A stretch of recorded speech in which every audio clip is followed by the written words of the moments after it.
Hello everyone, it's Amy and welcome back for week 83 of Build Your Stash and Craft. This week we are going to make paste paper, and what we did to get this, we bought this wall covering and border adhesive from Walmart. It's already mixed and that was $4.95, and then we picked up a bag of foam brushes at the Dollar Tree for $1. We had to use a little bit of our savings. And so the way that we do this is I've already shaken this and I've mixed up a few colors, and I'm going to show you how to mix them. It's very easy.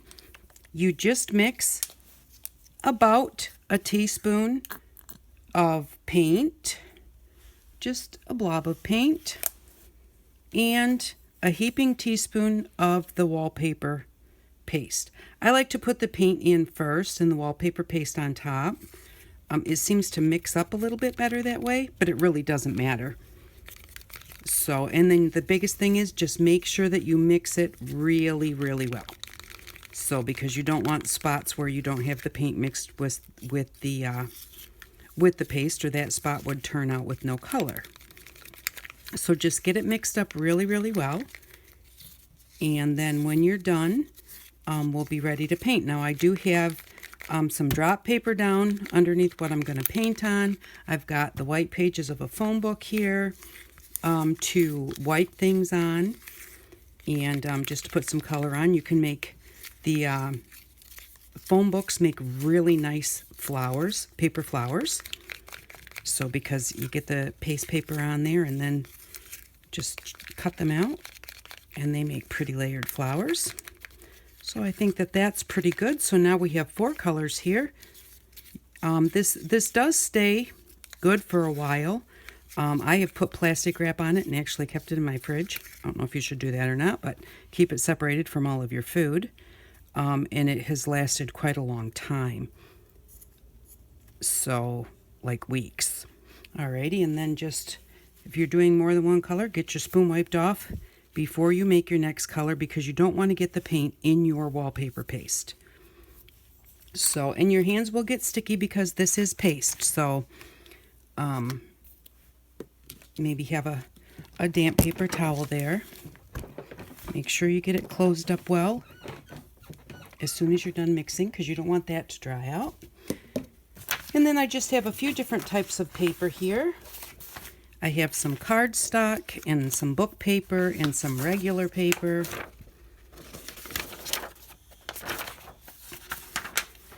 And I'm going to just do it on half sheets just because it will be quicker that way. But you can do it on pieces as large as you want. Okay, so I'll start with regular paper. Now what you want to do is once you start putting your colors down, you want to get them down fairly quickly. You're also going to need some old, debit cards, just things that you get in the mail, gift cards, that are the plastic. If you don't have that, use chipboard. You'll just have to change it more often. And you'll want to cut different shapes. Now, I've seen people where they use their fancy scissors and they cut the round shapes and everything. It doesn't matter what shape you have here. The only thing that matters is your spacing and the size of what you've left down. Now here I have these little tiny ones, and I just kind of left a bigger space and then just put little gaps between 2 tiny ones, because it's only what touches your paper that makes a difference. So if you put round ones on there, that works just fine, but it's just still going to make a straight line on your paper. So it's not, and so here, Here I cut the line straight, and then I just folded the parts that I didn't want back and cut them off, but then they kind of still stick out.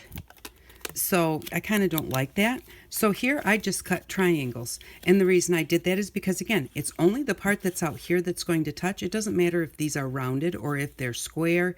It's just how wide this flat part is and how big the gap is from this flat part to this flat part. That's what's going to make your design. So you don't have to worry about making lots of fancy shapes. This one, I did cut this one this way, and I was able to get those out a little bit better than this one. And then I made some really wide ones.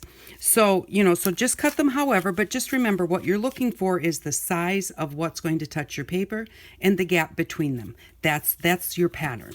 So it doesn't matter how you cut the shape in any at all. So what you're going to do is, I do it with 2 colors. Now, you know, really you can do it with as many colors as you want to. But you're going to want to get it on there and work fairly fast. Now, you don't put it on super thin. You also don't have to put it on really heavy. And I'm just going to just get some different colors on here in a few different places. And I'm going to use the green and turquoise because I love these 2 colors together. Now, when you put this on your paper, and this is all, you know, trial and error, what you like. When you put it on your paper, if you think, wow, that color is really dark, it's not quite as see-through as the rest, and I like it see-through, then just put a little bit more wallpaper paste in there. And that will thin it out, and it will be more see-through. If you think, oh, it's too see-through, it doesn't have enough color, then add a little bit of paint in there. And like I said, it's all just personal preference. There's no real right or wrong way to do it. I find, you know, you want it at least a little bit see-through, because that's what gives you, this is going to be layered. So we're going to do this now, and we're going to let it dry, and then we're going to layer it with 2 other colors. And you can do this 1 color on the bottom, and then other colors, 1 color on top of that, and then just take one of your cards and make marks. Now just hold your paper down, and you can go all swirly on them. You can do crisscrosses. And then you're going to put another layer on top, and you're going to, and then I'm going to take this and just wipe it off on my book. Oops. And I'm going to set this aside to dry. So we'll do one on cardstock here. And I'm going to do these all in the same color. I just find that it's easier to work with a couple of colors. Get, you know, a stash of these done, let them dry, and then work with some other colors, just because you don't have as much to clean up. You don't have as many paintbrushes to mess with. But you can do it however you want. If you want to, you can try it by doing your 2 darker colors. Well, I just called that darker because it seems kind of darker.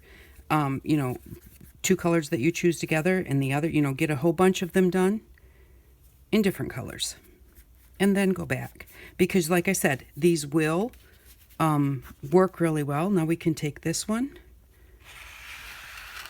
maybe just make some swirls and wipe it off. It is best to wipe it off each time so that you don't get any globs of that paint on your paper.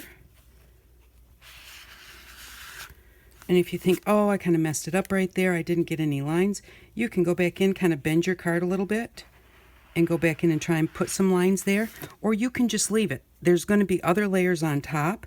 You will have spots where it gets kind of like thick. Try to put this up a little bit. There are spots right in here where it's still a little bit thick, and it has moved over and made lumps. That's okay. That will be just fine.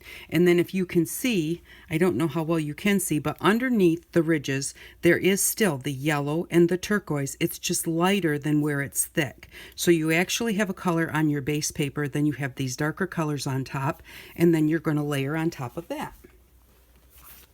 So we'll go ahead and we'll do one with the purple and pink, because we'll see what the purple and pink look like with like another, with the turquoise or the green, the turquoise and green on top, versus the turquoise and green on the bottom and the purple and pink on top. And then also, it's all a matter of just playing around with it and seeing what colors you like together, because you may not like the turquoise and green with the purple and the pink at all. You might not like it the way that they look together. So I really like the turquoise and green with orange and red. I think that that looks really great.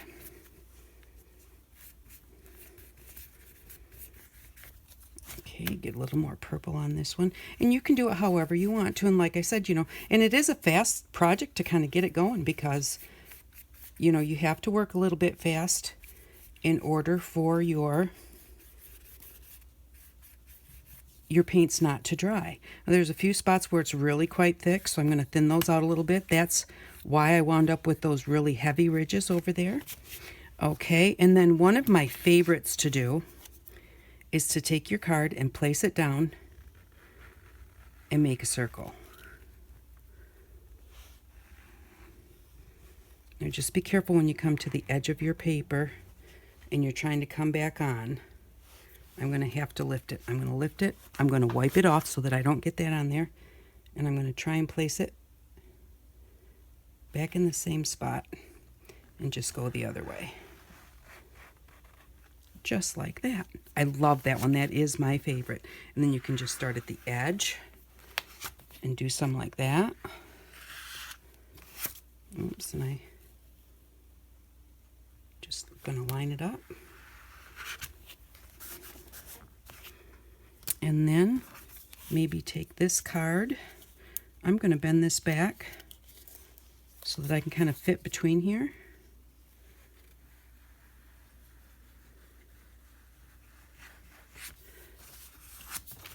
And there's that one.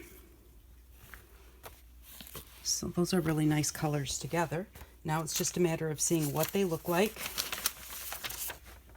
when we put the other colors on top of them. The other thing is you need to make sure you've got space to set these out to dry. And we'll do one on book paper real quick. And then I'm going to let them dry, and then I'll come back and we'll do a second coat.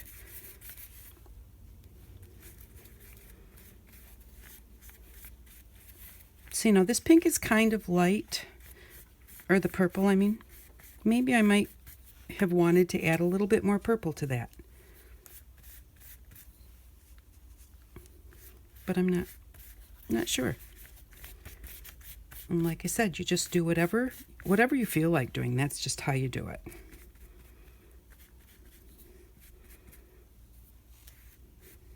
And you can go over top.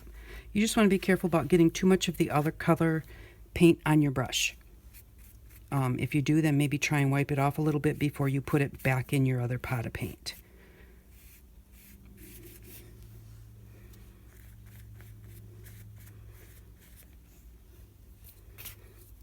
Big splotch of pink there, and I really want some purple down here, so I'm just going to add a little purple. So let's see, have we tried all of them? I think that we have. So maybe we'll do like this. Like that.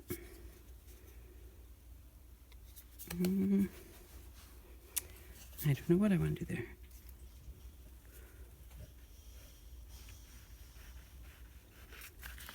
Let's do a zigzag.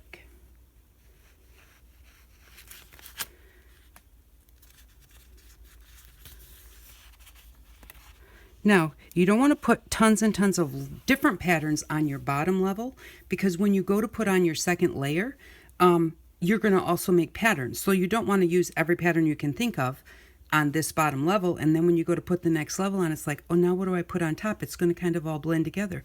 This one right here with a lot of straight lines, I could do the circles, and then they just show up a little bit better, the contrast of what you were using. If I had done all straight lines on this, then zigzag lines on the next layer would really look good. So, and you'll see when we do the second layer what I'm talking about.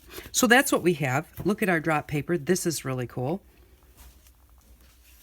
And that would be great to use as strips or to make flowers with.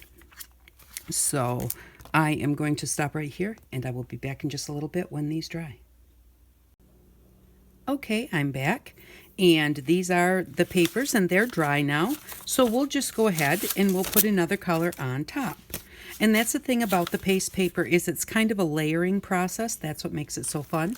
What I did, because I'm lazy, I put my paintbrushes just in a plastic baggie while I was waiting for those to dry so that they did not dry up. And I do that quite often whenever I'm doing any kind of a project where I have to keep coming back to it. So Well, let's get a purple one. And I did have some spots on here that were really thick. And so what I did was I just took it after the whole thing was pretty much dry. I just took it and I pressed it down on this paper to pull those thick parts off. And that's what I have right there, just so that it would dry faster. And then I did take a heat gun to them. Even though they were pretty much dry, I wanted to make sure that they were really dry. So, and remember whenever, oh, see, that was really smart, wasn't it? I put the brush in the wrong paint. Whenever you use something like a heat gun, you know, to dry paint or anything like that, remember, do it in a well-ventilated area, and you may want to wear a face mask so that you don't breathe those fumes. So we're just going to put our second color on here.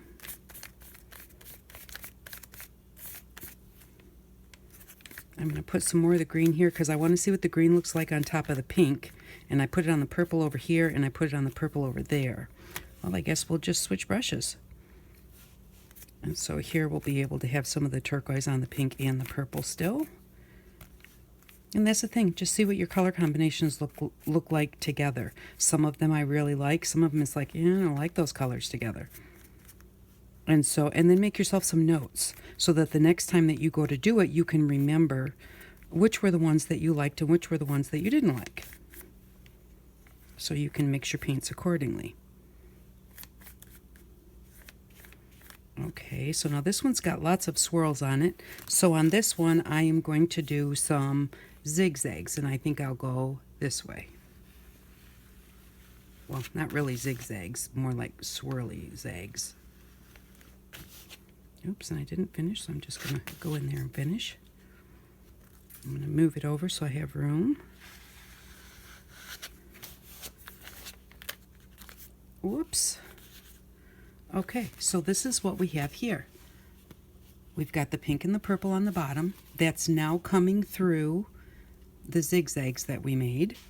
And you can still see the swirls on the bottom and the zigzags on the top, which those will show up a little bit better as it dries. But so that's what we have with that one. And all of those colors, to me, they look well together. I like that. So now we'll do a turquoise and green and do the pink and the purple on top. And again, I want to make sure that I get some of each color. And I did stir these before we started again. So I want to make sure that I have some purple on the blue and some purple on the green so that I can see how I like those together.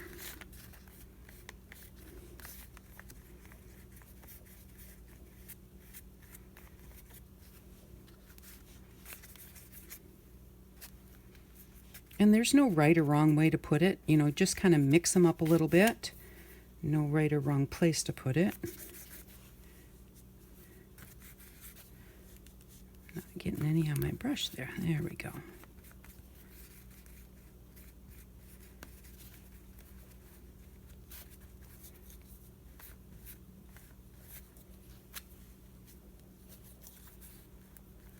And again, don't get it too thick so that you don't wind up with those really thick spots. Squish some out there. Put a little bit more purple right here. And I've got really thick purple up there, so I'm going to take that off the corner.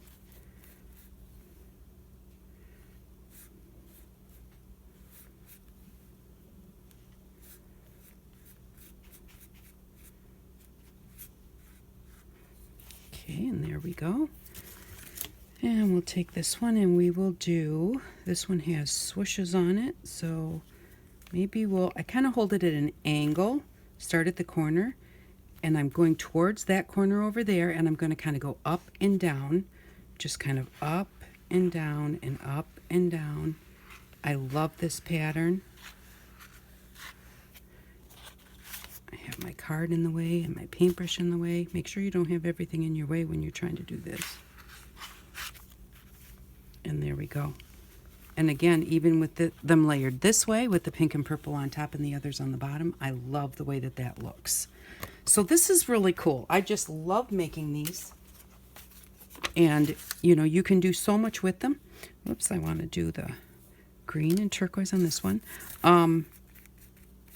You can use them for book covers, backgrounds, ATC backgrounds, even the way that they are. This one right here that I just did.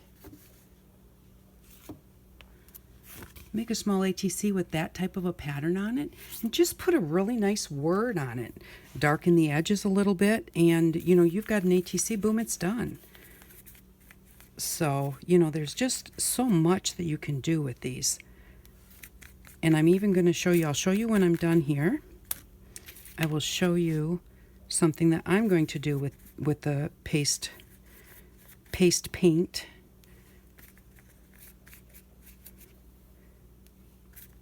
And it does dry fairly quickly.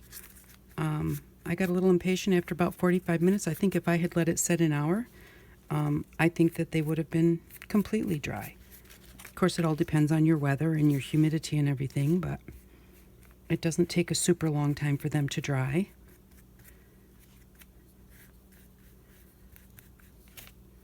Okay, and let's do this little one.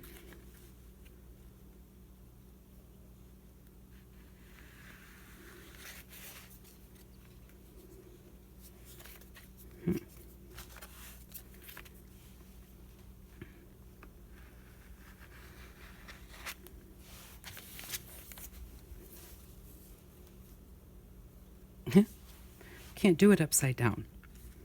I can't figure it out. And what I'm doing to make the half circle, put the middle where the middle of your circle you want to be, and then just start on one edge and just turn just that side. Oops. Kind of mess that up a little bit. Just like that. Just put your, and now I'm not going to do the middle because I only want a little one, so I'm just going to just do these last few right here. And there we go. And so there's that one. And our very last one.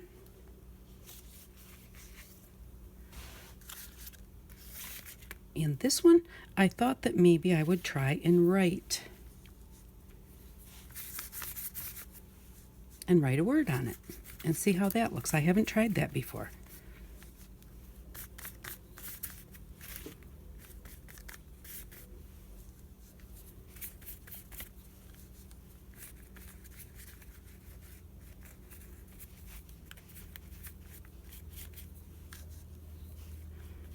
This big brush doesn't get down into the pink quite as well.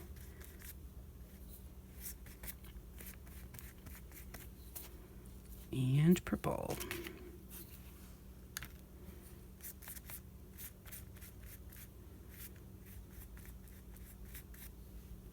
Ooh, almost got the pink.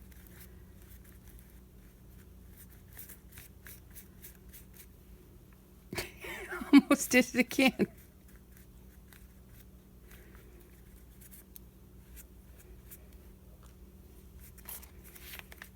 Okay, now we've got this about covered. Smooth it out a little bit, any spots that are super thick. And then I'm going to use, what am I going to use? One of the stir sticks. Here we go. I'm going to try the end of a stir stick, just the end of this.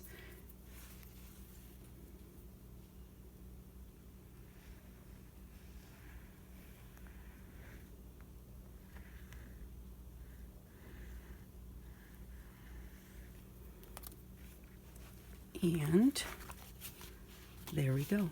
That really looks pretty cool. And then maybe just put a few, move everything back. Let me see, just put a few stripes across the top.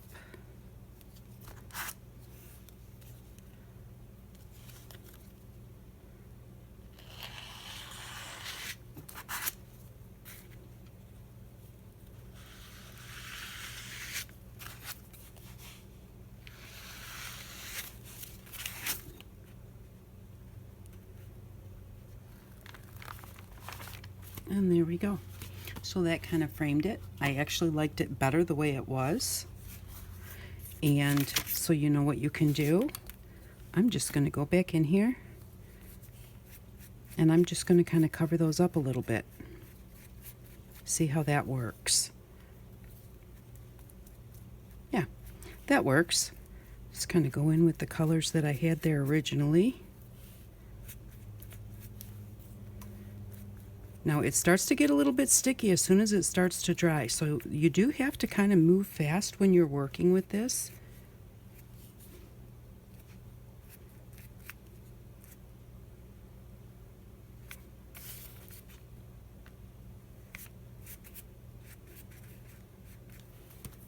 I'll put in a little bit of pink.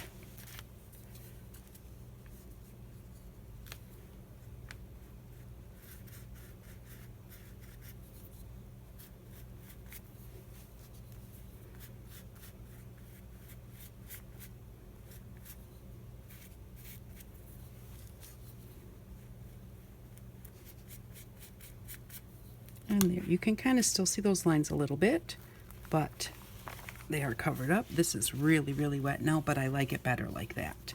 So you can even write words, and the way that I got the double line is the little stir sticks that we have, they kind of have, might be hard to see, but they have a little kind of a bump in the middle.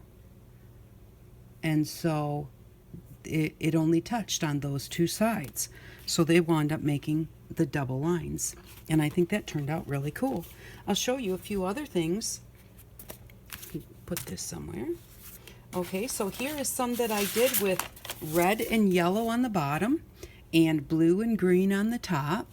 And remember, this is paste paper, so make sure it dries before you set anything on top of it, because it will stick because it is paste. And here's another one with the red and yellow on the bottom and turquoise and green on the top. And then when I was all done playing, since turquoise and green was what I used last, I just took it and put it all over one of my drop sheets, which this is just an old calendar that I got from work. They were misprinted, and so I got a whole case of them because they had to reprint them. But so this is what I used for my drop paper, and I just took a piece of that and I just did the whole thing with what I had left of my blue and yellow, and it turned out really cool. And now that can be used for large projects. And then, you know, you don't just have to use this for your crafting paper. I have some shelves here that I got at a discount store that was going out of business, and they had, these are like little, they were like little dividers. They went into their compartments like this, and there was stuff on each side, and they ran the full length of the table. One side is wider than the other, so it's kind of like triangular shaped. But what I'm going to do is I am going to take a 2x6 and a 1x6 and a 1x4 and make uprights, put grooves in them where I can slide this into the grooves, and I'm going to use this for my wooden stamps. But this is really quite ugly, so what I did was, it's got a shiny surface, so I sanded the shiny surface. And even though I can't get it all in shot, and I painted them. So there's the little skinny end, and there's the big wide end. And I'm going to put a clear coat on this of polyurethane. And then here is another one that I did. And I'm going to do a whole bunch of these, and I'm going to make an 8-foot tall shelf that will hold my wooden stamps. Now this is going to be a long time down the road, but I thought that I would start with these and get them all like painted up so that when I'm ready to build it, the shelves will be ready and I'll be able to put it together. So you can't ask to see it when it's, well, you could ask to see it when it's done, but you're going to have to wait a few years for it. So because I don't have any place to put it right now, but it is just when I saw them, that was my thought, wooden stamps, and so that is what I'm going to do with it. So these are the papers that we just did. I think that they all turned out really nicely.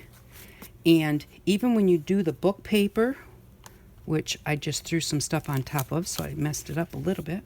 Even when you do the book paper, it really pushes the type to the back. So you really don't see the words very much. Now in the camera, I can see it looks like you can see them really well.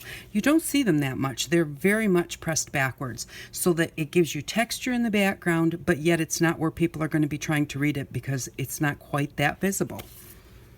And then my favorite pattern is this one. And of course you can see that's what I put on my shelves was this pattern. I just love that pattern.